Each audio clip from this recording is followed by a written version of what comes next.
afternoon, students. Now we learn Class A power amplifier. Class A power amplifier has two types. One is series fed power amplifier, one is transformer couple. Series fed and transformer couple differences, both the cases we have used common emitter amplifier. This is emitter, the emitter part terminal is grounded. One case in series fed, the base resistance is directly faded back to the collector terminal. And in case of transformer couple, we have used a transformer at the collector terminal. So, transformer has a turn ratio. We know that V1 by V2 is equal to N1 by N2 is equal to I2 by I1. This transformer, we may use step down or step up transformer. This transformer has a turn ratio and this is I1 by I2 by I1. This is I2 by I1.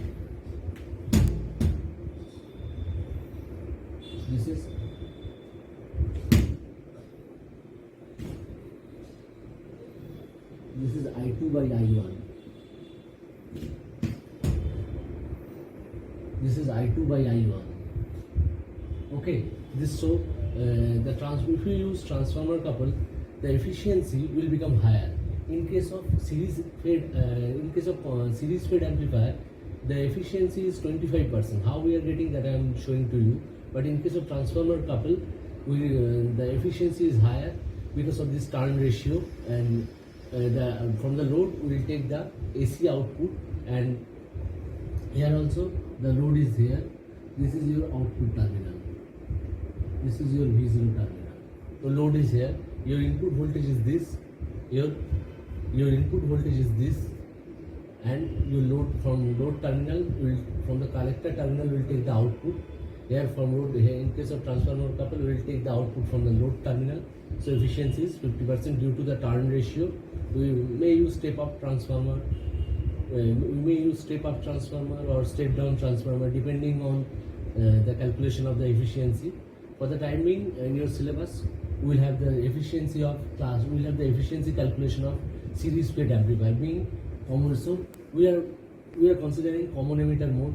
This is the VC versus IC. This is VC versus IC. IB constant. IB on. This is IB2. This is IB3. This is IB4.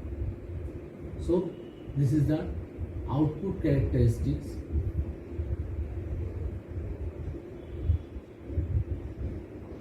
Output characteristics.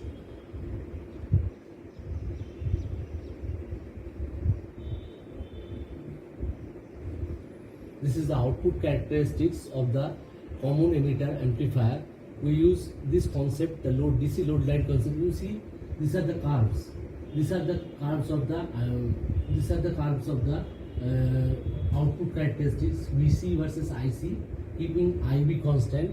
Three curves cut this load line. This is this load line. Two endpoints are VCC, and here it is VCC by RC. These two are the load line endpoints. Load line cuts the output curve at different points. This is Q1, this is Q1, this is Q2, this is Q3. Q1, Q2, Q3. These 3 points load line. This is Q1, this is Q2, this is Q3.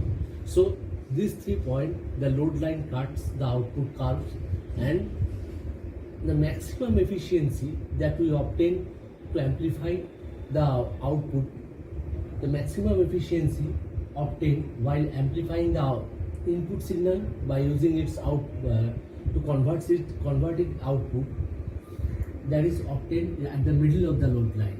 That means at the middle of the load line, your efficiency is maximum. That's why we consider always, for getting maximum efficiency, we consider always Q point locating at the middle of the load line, or Q point which is located at the middle of the load line. This is the Q point located at the middle of the load line. So at the middle of the load line, your efficiency is maximum. At the middle of the load line, your efficiency is maximum, and the efficiency will be calculated from this curve. This is, you see, this is the input signal and this is the corresponding output. Input, this is middle of the load line, VCC by RC. This is the middle of the curve. This is VCC by 2. This is VCC by 2 RC. This is the middle of the load line. Exactly middle of the load line, Q point located exactly middle of the load line. Here, the efficiency is maximum. Why maximum? That you need, and that for which you need to understand small signal model analysis of this diagram. Why? At the middle of the load line, the efficiency is maximum. For the time being, that small signal model is not included in your power amplifier syllabus, but you need to understand, you need to do small signal model analysis of this circuit so that you can understand why at the middle of the load line, the Q point, why at the middle of the load line, the Q point located at the middle of the load line has maximum power efficiency. Now, let us see the calculation. VC max equal to your VCC. IC peak to peak is VCC by RC. So maximum input power is VCC into IC max. That means VCC into VCC by 2 RC. That is VCC square by 2 RC. And output power, AC output power is VCC by 2 whole square divided into 1 by RC. So VCC square by 8 RC. So maximum efficiency is PAC by PDC into 100. VCC square by 8 RC divided by VCC square by 2 RC into 100. That is 25%. Now, in case of transformer couple, the efficiency is 50% due to the high turn ratio or due to the nature of the transformer. It may be step up or it may be step down. Due to the turn ratio, your output voltage will become different. If the turn ratio is V1 by V2 equal to N1 by N2, your output voltage will become different. It depends on the turn of the primary coil. This is primary coil turn. This is secondary coil turn. It depends on the turn of the primary coil. Primary coil turn is N1 and its secondary coil turn is N2. So it depends on the primary coil and secondary coil number of turns. So this is series faded amplifier where efficiency depends on efficiency is maximum at the middle of the load line, located at the middle of the efficiency is maximum for the Q point located at the middle of the load line. And this is the calculation of efficiency. It is 25% for the maximum efficiency for series fed amplifier. For maximum efficiency for transformer couple amplifier, it is also a class A amplifier. It is 50%.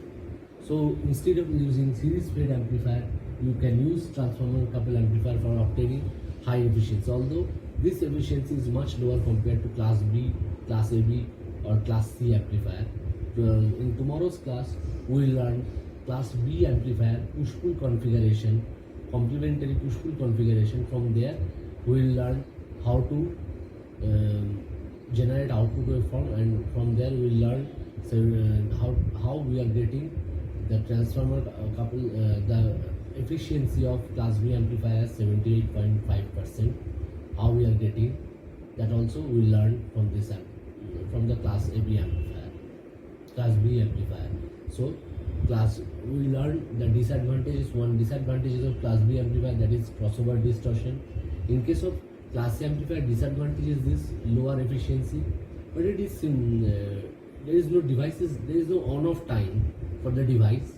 The device has no on-off stage because only one transistor, that is in common emitter mode. No on-off stage is required. Device is not no on-off stage of device is required. Device is always this device is always in forward active mode. This is your NPN transistor in common emitter mode. This is collector, this is base, this is emitter. And the disadvantage is lower efficiency. Efficiency is lower, and although the circuit is simpler to design, this is a simple circuit, this is also a simple circuit. But in case of class B amplifier, the efficiency is high, but the circuit is very difficult to design, and crossover distortion is there. So this is the disadvantage of class B amplifier. Now this is class A amplifier, and this is two types. This is series fed and this is transformer couple. So your job is to study class A amplifier and power amplifier, comparisons of different power amplifier that I have given to you. In tomorrow's class, we will learn class B amplifier with some problems.